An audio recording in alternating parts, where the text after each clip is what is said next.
डहाणूच्या वाळवण किनाऱ्याजवळ अमृतसोडा या टगबोटीला बुधवारी पहाटे अपघात झाला।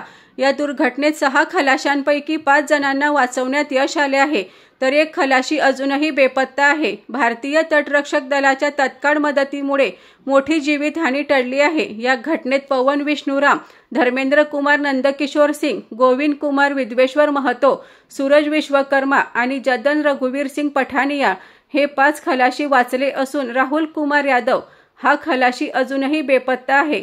त्याचा शोध सुरू आहे। मुंबई दारूखाना येथून 8 नोव्हेंबर रोजी गस्तीसाठी निघालेली अमृतसोडा ही टगबोट बुधवार 12 नोव्हेंबर रोजी पहाटे वाळवण किनाऱ्यापासून सुमारे 10 नॉटिकल मैलांवर थांबलेली होती।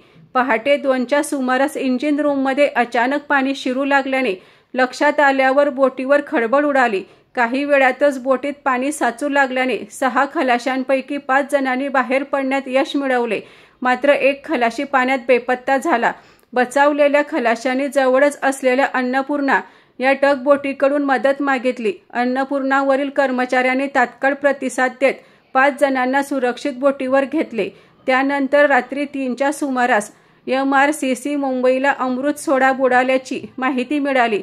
तात्काळ तटरक्षक दलाच्या डहाणू केंद्रातून कमांड जितू आय जोस यांच्या मार्गदर्शनाखाली IC-117 ही बोट घटनास्थळी पाठवण्यात आली। सकाळी 7 वाजता तटरक्षक दलाने 5 खलाशांना शोधून आपल्या ताब्यात घेतले आणि सकाळी 9च्या सुमारास त्यांना सुरक्षितरित्या डहाणू किनाऱ्यावर आणले। सर्वांना त्वरित डहाणू उपजिल्हा रुग्णालयात दाखल करण्यात आले।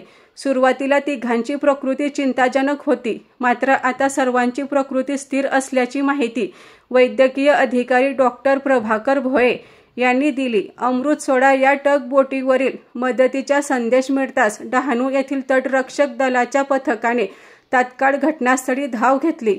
IC-117 या बोटीच्या मदतीमुळे 5 खलाशांचे जीव वाचवता आले। समुद्रातील प्रतिकूल परिस्थितीतही आमच्या जवानांनी सर्वांना सुरक्षित किनाऱ्यावर आणले। एक खलाशी बेपत्ता असून त्याचा शोध सुरू आहे।